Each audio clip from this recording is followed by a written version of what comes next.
有冇睇套聲稱自己好香港嘅嘢，叫做《九龍大眾浪漫》？唔係幾想再提呢套嘢喎。佢呢樣嘢連九龍同城寨呢樣嘢都未分得開啊，大哥。我用個比喻嚟講啦，個女作家就係佢食咗好多嘢啦，嚟到香港食咗好多點心啊，乜乜七七，覺得好地道嘅嘢啦，再撈埋一啲佢平時可能中意食嘅嘢啦，反搓一輪之後，佢嘔翻出嚟擺落個盤度，然之後俾你食咯。我覺得你形容得幾貼切嘅。我好似喺個屎坑度係咁挖啲屎。係咁挖，係咁挖，係咁食，係咁食。我食咗好幾日屎，我終於揾到粒三色豆入邊嗰啲綠豆啊！跟住我發現就原來我搞咁耐就係為一粒綠豆啊！我係想聽你嗰粒綠豆喺邊喎？我揾唔到粒綠豆喎，我係喺一兜廚餘入邊咧咁樣搞下搞下之後，發覺原來係一兜廚餘咧。嗰粒綠豆我只可以講就係佢僅餘無幾嘅一個所謂主軸，佢想提倡大家就係可以做自己，忠於自己，唔好後悔。嗰啲上一代啊，或者係社會上嘅一啲 expectation，令到每一個人都好似仿製人咁樣。去到最後點解女主角可以走得出個城寨而冇消失，就因為佢揾翻自己嘛，佢定義咗自己嘛，佢唔係仿製人，佢就唔係佢就冇好似啲其他仿製人咁消失咯。呢個道理我覺得太顯淺啦。好你尷尬啊呢個咧，你知唔知你而家似咩咧？你就係似嗰啲小學生寫讀書報告唔撚知寫咩。佢都有一兩個 shot 係即係有啲位係即係覺得即係幾好啊，畫得咁樣樣。咁但係就只係嗰一兩個 shot。咁即係佢例如有啲人我之前見佢讚佢嗰啲紙幣啊、地鐵啊或者西檸雞啊咁樣樣。咁佢就淨係得嗰幾幕係 OK 咯，即係為咗睇個美術，睇下佢即係會唔會畫到其他啲乜嘢香港嘅景色啊？因為我有呢個期望去睇咧，咁反而呢一個係成個片最恐怖嘅地方，即係亦都係最失望嘅地方咁樣嚇。點睇九龍大眾浪漫冇浪漫啊？嚴格嚟講，九龍都係冇九龍，嗰個係城寨咁樣。咁大眾我又唔知咩意思咁樣。咁佢浪漫又唔好浪漫，其實三樣嘢都冇喎。我以一個揾綠豆嘅方式去揾啦。九龍就係即係當然講翻佢嘅故事嘅背景啦。想你個名要夠短，你唔可以話九龍城寨乜乜乜咁啊嘛，係咪先？咁啊大眾咧，大眾我自己嘅解讀就係因為佢真係好多角色嘅，呢個都係弊病嚟，佢極多角色，佢想講唔同角色嘅個體嘅本身嘅性格啊背景啊，好多可能有啲後悔嘅嘢 trauma 乜乜乜啊嗰啲咁啲。浪漫就呢個係我最唔明咯，其實佢真係冇乜浪漫可言。嗰個女仔就我要點樣即係符合翻嗰個男仔嗰個形象啊咁樣樣，咁然之後即係佢後來話我又要揾自己啦，咁但係其實佢揾自己個目的都係想溝嗰條仔咁樣樣，咁我覺得呢件事其實就即係你淨係圍住佢轉啫嘛，你講咩揾自己啫？最後段係真係做自己，佢就話佢係真係同佢發生關係。即係真係有搞嘢，搞完嘢之後咧就過咗一排之後就我都要做自己啦，跟住就我哋唔好再落去咁樣落去咯。幾種 verdict，我覺得為女性發聲咯，我只可以咁樣講咯。佢呢個亦都係我覺得佢最棘嗰個位嘅作者係女性啦，佢好想替女性出一口氣喺呢個壓抑社會，即係日本都好壓抑嘅，可能對女性呢個性別角色啦會有好多 expectation， 佢想大家唔好再有嗰啲 expectation， 即係好似力王啊嘛，大家自由啦。咁但係我係覺得佢有啲夾硬嚟，好唔舒服嘅。即係佢譬如有一個角色又係夾硬加入去，我覺得我哋有個角色係極服癖啦，着女仔衫係你嘅興趣，咁其實冇問題㗎，你可以被接受啊咁樣。佢想講呢啲嘢咯，佢主軸係講呢樣嘢咯，但係佢真係插得太多角色，同埋好夾硬插咯。呢套戲我冇嘢好讚，即係有人話香港嘅動漫啦，呢件事係幾吸引嘅，直到我開始睇咯。我知你想讚佢咩？咁都可以係讚佢，你就讚佢佢播之前嗰啲marketing 宣傳做得好咯。你都好識扭喎。marketing 係有揾台灣嘅一啲奶茶定唔知茶葉嗰啲去合作咯。咁啲人就覺得好奇怪，點解係揾台灣咯？係啦，就唔係揾香港。點解唔揾香港？你咁記啦，你咁記嗰啲，即係你揾嗰啲舊兵合作去做 marketing，我覺得係好啲啊！即係你至少知道香港同台灣嘅分別啊嘛，係咪？但係佢咁樣嘅做法就會令人覺得佢唔知咯。我而家可以開始屌啦，快啲啦，大家。OK，可以開始屌啦，我準備好啦。開始啦，嚟啦！好啊，我準備好啦。我哋講咗食物先，蛋撻係正路嘅。西檸雞咧，除咗你啱啱講成塊檸檬搭上去咧，好遊客啊！即係西檸雞會喺咩地方出現，或者會喺咩地方俾人推介咧？鬼佬嘅中菜餐廳咯。即係你依家去茶餐廳食碟西檸雞，可能 menu 上面都冇添啊！認真講，佢西檸雞係勁多成塊檸檬掉入去喎，佢將檸茶嗰啲檸掉咗落隻雞度啫。水餃嗰個我都覺得其實唔掂噶啦。佢話佢係醬卜卜咁樣，即係佢係好日式，我唔係好記得個樣，但係我係記得佢係好鬼大隻，完全唔係。同埋佢嗰個都難揾齋水餃，即係你去食啦，跟住你係食齋水餃。咁撚高級啊！齋水餃添，我都唔記得添。我就係嗰刻我就知道，我係食緊啲日式嘅扮港式嘅嘢。係啊，好似嗰啲咩中華沙律係成世都未食過喺香港。嗰啲咩麻婆豆腐咯。即係日式嗰啲麻婆豆腐咧，但係你買嗰個日式嗰個麻婆豆腐，佢都會同你講係日式嘅麻婆豆腐啊嘛。佢而家就係標榜四川口味麻婆豆腐，然後買翻嚟日本嘅。我哋論佢嘅框架，咁九龍同埋城寨撈亂呢件事咧，我就先唔論啦。第二件令我好抽離嘅事咧，就係服裝。嗰個年代嘅人咧，應該係着唐裝嘅，唔撚係旗袍。唔會好復古咯，即係嗰啲服裝係應該會真係好貼近現代咯。係啦，即係如果你真係要講嘅話，其實佢都應該係要唐裝，而唔係旗袍。劇中出現嘅所有人嘅服裝都好唔似生活喺城寨入邊嘅人嘅服裝。跟住落嚟就係講場景，條路咧係真係極闊、極乾淨，稍為有揾過呢個城寨入邊嘅真實嘅記錄嘅相，入邊係極逼、極污糟、極暗。佢就係插幾幕就係話俾你聽，我有做功課，但我就係要畫到咁樣。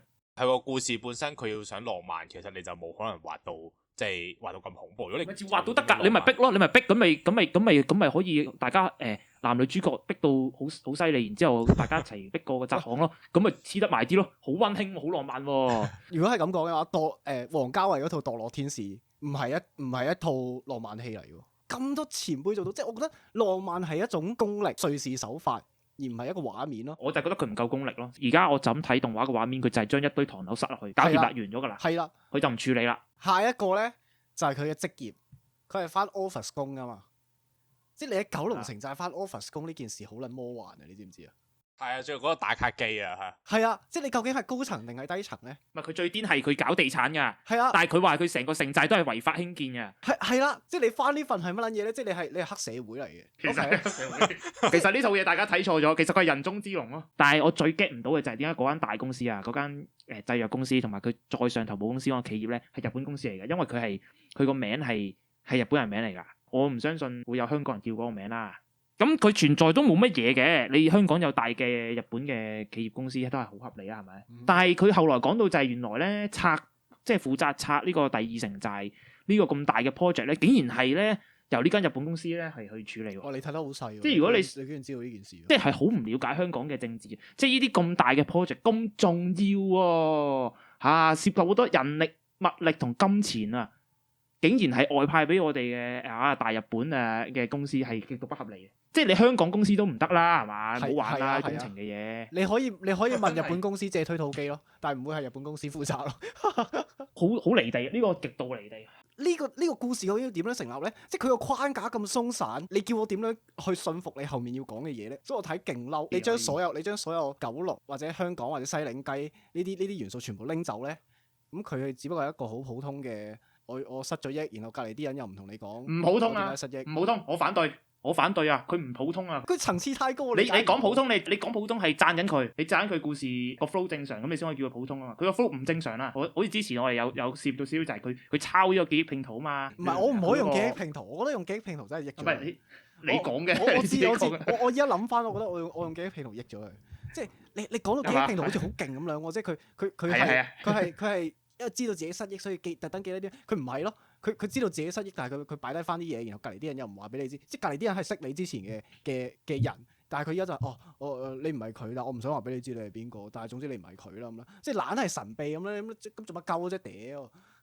佢用翻你一開始個比喻，應該係記憶廚餘啊，記憶成啱，即係成單嘢你自己搞咯，自己揾啦。呢個劇集邊個會想睇？即係佢就係寫俾日本女性睇嘅。你會見到頭幾集咧，好突顯到即係男主角咧係有啲好直男 feel 啊，俾唔到所謂情緒上嘅一啲 support 啊，唔醒目啦，簡單嚟講又霸道總裁啦，講晒真係又唔係唔直接㗎，一開始係唔直接㗎男主角，跟住佢就即係反而係個女仔直接，即係佢可能係想同大家講唔好咁內斂，可能啲男仔都好怕醜啊，女仔都好怕醜啦，咁大家唔好咁怕醜。佢其實點解寫霸道總裁就係因為想即係佢現實中冇嘛，你現實中幾可見到日本男仔會咁樣霸道總裁壁咚啊或者點樣嚇，所以我睇到一部我已經知道 OK， 我係唔啱睇㗎啦，我會有反感係正常，跟住我盡量將自己嗰啲嘢過濾，我堅持去食屎嘅，但我都分咗幾日食嘅，就得出個結論就係有粒綠豆咯，個綠豆就頭先所講嗰啲，佢啲 message 咯，佢主軸係一直都有嘅，但係佢就好似頭先所講嘅間中咧，即係攝一啲先，跟住就係想表達一啲 message 咁樣咯。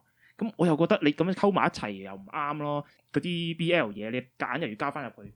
即係我唔會想知噶嘛，我唔會想知你兩個男人喺個張床度跟住原來你同時又有 J 又有窿嘅咁樣，即係咁我唔會想知道關我鬼事咩？但係即係如果佢係 sell 緊動作片，你冇得屌佢話一啲深度上缺乏嗰啲嘢，咁佢係可能動作片就係動作片，即係可能有呢種作品就係戀愛番就係少女漫畫番就係少女漫畫，你冇辦法話你所有嘢都合理咁樣。但係有啲真係太過分啊嘛！即係如果你話少女漫畫，我會想佢 focus 就係講緊嗰個佢個少女漫畫佢唔純潔咯。我覺得個問題就係佢又想搞 BL，又想搞科幻懸疑。咁你嚴格嚟講，你就係喺個文藝片度做動作片做緊嘅嘢嘛。即係如果我嚟睇少女漫畫，其實我都唔會做。而佢跨界嚟跨得唔好啊嘛，即係你又唔係，如果你個文藝片入邊有動作，即係一代宗師咁，你啲動作都好睇嘅，咁冇問題啊。咁但係你問題係你嗰啲懸疑都唔知做乜，你嗰啲科幻又唔知做乜。我撇除晒呢啲嘢啦，我呢啲我都唔討論啦。少女戀愛嘅角度去睇嘅話，咁佢 suppose 係會描寫緊一個少女嗰種心情起落嗰種細膩嘅變化噶嘛。你會 focus 喺嗰啲變化，嗰啲係好睇噶嘛，因為戀愛呢啲係好內心深處好情緒嘅嘢嚟嘅。佢呢方面嘅描寫係完全係不足，同埋甚至乎有啲位我係覺得點解個女主角突然之間咁突然嘅？佢會突然之間約個男主角上天台，然之後突然之間會情緒爆發，然之後大聲咁樣屌鳩個男主角，情緒變化嗰度嗰個位好突兀啦，已經第一個位好突兀啦。第二個突兀位就係佢一班人喺嗰個餐廳入邊嘅嗰幾個人咁樣啦，即係主角群啦，文戲傾完偈，跟住咧有啲人走咗啦，跟住突然之間咧個女主角就同楊明喺度噏咗幾句咧，突然之間個女主角就喊啦。你係唔知點解㗎？佢係冇慢慢滲啲眼淚出嚟嗰種變化。因為我會想睇嗰啲你喊唔緊要，但係你唔係即刻啤啤聲嘛。但係佢畫到成啤啤聲啲喊啲嗰啲眼淚就流晒出嚟咯。佢下一秒楊明講咗幾句安慰佢之後，即刻唔喊啦，面上啲眼淚都冇埋添，紙巾都冇用，黐線嘅。內心戲嘅深度都唔夠，但係佢跳到咁樣，我點跟啫，大佬啊，完全冇共鳴咯，咁咪會係咪先啊？即係同埋我相信，如果即係 Nick 讀過電影可能知，即係你個演員你唔係話喊即刻喊出，即係你真實入邊你喊都唔係即刻喊，你慢慢滲出嚟，你眼會眼濕濕，咁你啲喊戲先好睇啊嘛，而唔係一嚟就好似開水喉咁，你完全冇代入感。其實佢成個嘢都係冇咩鋪墊之下就會發生所有。咁呢個除咗呢樣嘢之外咧。佢因為有拍真人電影啊，喺台灣拍嘅，佢就堅持行嗰條路咯。佢就係將台灣同香港就都唔係香港添啦，佢將台灣同九龍城寨嗰個概念撈埋一齊玩咯。總之就係嗰啲啦，都係嗰啲嘢啦。咁樣即係日本以外文明啲嘅亞洲就係嗰啲咯。我覺得佢係即係點講咧？佢好成功咁樣引起咗香港人嘅關注嘅，就係佢一啲都唔尊重香港。日本市場其實個反應都唔靚嘅，冇話特別好受歡迎咯。但係佢冇腰斬到都算好靚。係啊，冇腰斬算好叻。其實呢度所有嘅弊病就係在於一個虛構嘅問題，即係到底你要虛構幾多，要保留幾多，又虛構得唔夠。即係你如果你攻殼機動隊咁，你即係攞一個外皮咁樣，即係有香港元素嘅地景，咁你就其實唔需要你好多嘅細節上啦咁樣。咁但係你呢個嘢係好多又真係想話俾人聽，你呢個係香港，你甚至叫呢個嘢叫九龍咁樣。我係睇到不適嘅，我係有呢次咧七宗罪啊嗰套電影啊。暴食嗰條友啊，即係嗰個兇手咪咁逼佢食嘢啊，就係我呢幾日就係咁樣咯，比較係咁不停被逼到食嘢，食到啲腸都爆啊！我唔單止啲腸爆，個腦都爆埋啊！唉，評過分啦，我哋不如調轉啦，我哋即係如果想對住佢講收皮嗰句説話嘅話，我哋個收皮指數由0至10，我哋自己俾個分啦。我個人好禮貌喎，俾8分嘅啫。嗰2分唔叫佢唔使收皮係咩原因啊？可唔可以解釋？算啦，即係我都係覺得有人話香港，即係你話錯咗都算啦咁樣，有人話都好嘅。9.5分收皮指數，佢係一個有經驗嘅漫畫家，然之後佢竟然可以出到一個咁嘅作品，係啲嘢錯晒嘅，跟住然之後係可以出到動畫，然之後再出埋電影，然之後啲 marketing 咧。